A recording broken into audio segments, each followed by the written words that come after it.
Film ini bercerita tentang seorang laki-laki bernama Arthur Bishop yang merupakan seorang pembunuh bayaran. Nah, awal cerita ia diberikan misi untuk membunuh seorang kartel atau bahasa mudahnya bandar narkoba.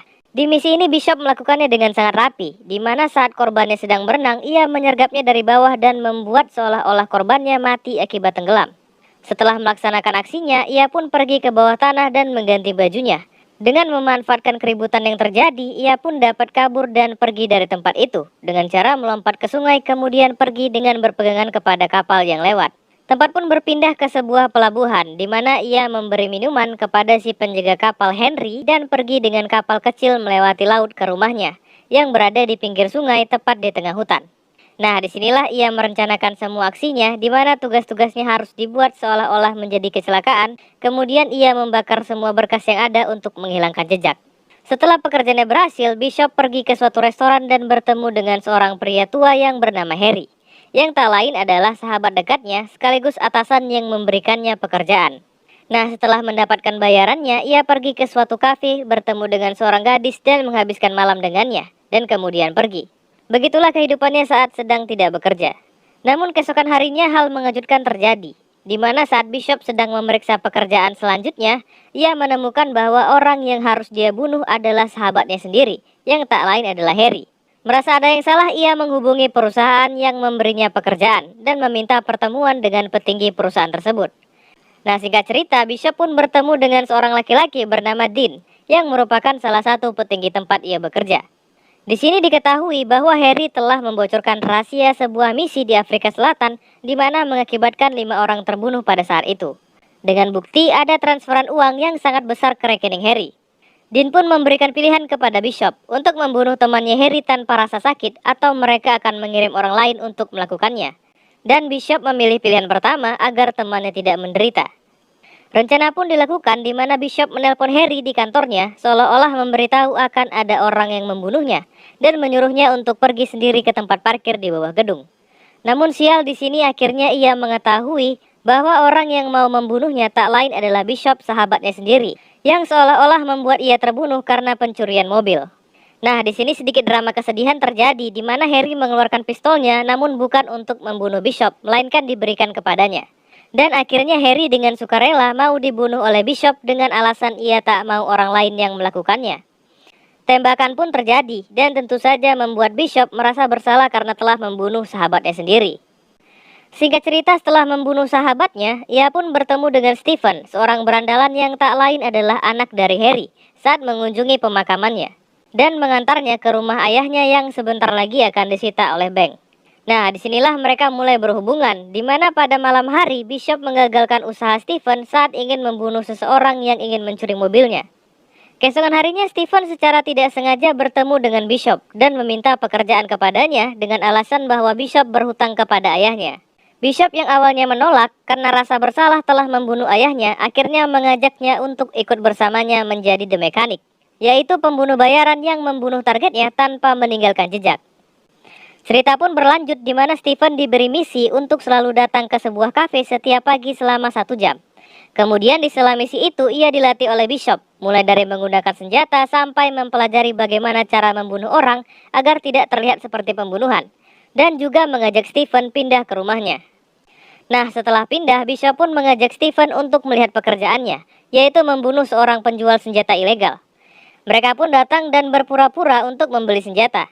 Nah, ketika sudah masuk, Bishop langsung melakukan aksinya. Dan lagi-lagi ia membunuh targetnya dengan cepat dengan cara menjerat lehernya dan meninggalkan tempat itu tanpa meninggalkan jejak. Kemudian tempat pun berpindah ke rumah Bishop, di mana ia memperlihatkan tempat rahasianya dengan tujuan membakar berkasnya setelah misinya selesai. Melihat hal ini, Stephen pun mengikutinya untuk membereskannya. Nah, untuk informasi, selama di rumah ini Stephen selalu memperhatikan dan mengikuti kebiasaan Bishop, mulai dari membetulkan mobil sampai memutar musik. Namun hal ini selalu dilarang oleh Bishop karena itu adalah barang pribadinya. Oke, kembali ke cerita. Setelah menyelesaikan pekerjaannya, Bishop memberi tugas kepada Stephen untuk membunuh seseorang yang merupakan pembunuh bayaran dari kelompok lain, yang ternyata adalah orang yang selama ini sering ditemuinya di kafe saat menjalankan misi dari Bishop. Setelah mengetahui orang itu adalah target pembunuhannya yang ternyata adalah gay, Stephen pun mendekatinya dan kemudian mengajaknya minum di suatu bar. Nah, di bar ini Stephen diperintahkan oleh Bishop untuk membunuhnya dengan menuangkan racun ke dalam minumannya. Namun bodohnya karena ingin terlihat keren seperti yang dilakukan oleh Bishop saat membunuh pedagang senjata kemarin, ia tidak menjalankan perintah dan malah menerima ajakan untuk datang ke rumah si target. Dengan rencana, ia akan membunuhnya di sana dengan cara yang sama seperti yang dilakukan oleh Bishop. Rencana pun dilakukan di mana ia berpura-pura mau diajak tidur oleh targetnya dan kemudian menjerat lehernya. Namun sial, targetnya berhasil melawan dan menjatuhkan Stephen. Pertarungan sengit pun terjadi di mana ia dihajar habis-habisan. Beruntungnya, Stephen mendapatkan sebuah tongkat dekat perapian dan berhasil membunuh targetnya dengan cara menusuknya berkali-kali. Aksi pun diakhiri dengan penyesalan Stephen karena mengacaukan rencana yang sudah diberikan kepadanya. Cerita pun berlanjut di mana Bishop mendapatkan bayaran atas pekerjaannya dan juga telepon dari Dean yang menawarkan pekerjaan selanjutnya untuk dikerjakan. Bishop pun jelas menolak karena pekerjaan sebelumnya baru saja diselesaikan. Namun karena dorongan bosnya itu, dia akhirnya mengiyakan permintaannya. Oke, singkat cerita, mereka berdua membuat rencana untuk membunuh seseorang bernama Andrew Falk, yang menyatakan dirinya adalah seorang nabi agama baru. Nah, mereka berencana untuk membunuh Andrew dengan suntikan adrenalin yang akan menghentikan jantungnya. Rencana pun dilakukan di sebuah hotel di Chicago tempat target mereka menginap. Mulai dari memasang kamera untuk mengawasi dan sampai masuk ke ventilasi udara di dalam dinding guna masuk ke ruangan Andrew tanpa terdeteksi. Namun sial, saat sedang melancarkan aksinya, mereka mengetahui bahwa Andrew mengonsumsi sejenis narkoba yang membuat adrenalin tidak memiliki efek di tubuhnya. Dalam kebingungan, mereka pun memutuskan untuk berimprovisasi. Melihat Andrew yang sudah tak sadarkan diri karena narkobanya, mereka memasukkan kabel kamera yang mereka pakai ke dalam mulutnya, dengan tujuan membuatnya mati karena tidak bisa bernafas, dan kembali lagi ke dalam dinding setelah Andrew tak bernyawa. Setelah mengetahui Andrew tak bernyawa, pengawalnya pun langsung masuk memeriksa ruangan. Namun sial, Stephen menjatuhkan sebuah baut yang menggelinding keluar dinding. Melihat hal ini, si pengawal memeriksa dinding hotel, dan keributan pun terjadi ketika Stephen menembakkan pistolnya. Mereka langsung dikejar oleh pengawal Andrew, dan tentu saja langsung ditembaki. Kejar-kejaran pun terjadi, namun menggunakan skillnya, mereka dapat mengalahkan satu persatu anak buah Andrew dan bertemu di atap gedung. Kemudian terjun ke bawah menggunakan tali yang mereka siapkan dan kabur secara terpisah. Tempat pun berpindah di sebuah bandara di mana Bishop baru kembali dari misinya di Chicago. Nah, saat sedang menunggu, ia melihat seseorang yang dikenalnya, yaitu Sebastian, yang tak lain adalah orang yang menjadi korban pada misi di Afrika Selatan. Bishop pun langsung mendatanginya. Nah, di sini diketahui bahwa Sebastianlah yang membunuh semua agen di Afrika Selatan atas suruhan Dean untuk menjebak Harry agar Harry dibunuh olehnya. Mengetahui hal ini, Bishop tak tinggal diam. Merasa kesal sudah dijebak, ia langsung menghajar Sebastian di dalam bus. Dan dengan amarahnya, ia berhasil mengalahkan Sebastian dan berakhir dengan Sebastian dicampakkan keluar bus dan tertabrak oleh mobil. Setelah membunuh Sebastian, Bishop pergi menuju rumahnya. Nah, saat sudah sampai di pelabuhan, ia disergap oleh anak buah suruhan Dean. Namun dengan kemampuannya ia dapat dengan mudah mengalahkan mereka. Dan sialnya menemukan bahwa Henry si penjaga kapalnya sudah terbunuh. Tempat pun berpindah ke rumah Bishop, di mana Stephen sudah dikepung oleh anak buah Dean dan menunggu Bishop pulang. Namun dengan arahan Bishop yang memberitahu Stephen bahwa ada pistol di sofanya, Stephen dapat melawan dan membunuh mereka. Mengetahui mereka diburu, Bishop pun memutuskan untuk pergi membunuh Dean atasannya dan menyuruh Stephen untuk mengumpulkan senjata. Tapi sialnya saat mengambil senjata, Stephen tidak sengaja menemukan pistol ayahnya di dalam tempat penyimpanan perkakas dan mengetahui bahwa Bishoplah yang sudah membunuh ayahnya. Oke, singkat cerita, setelah mengumpulkan senjata, mereka pergi menuju rumah Finch, si pengawal Dean yang ia jumpai saat bertemu dengannya sebelumnya.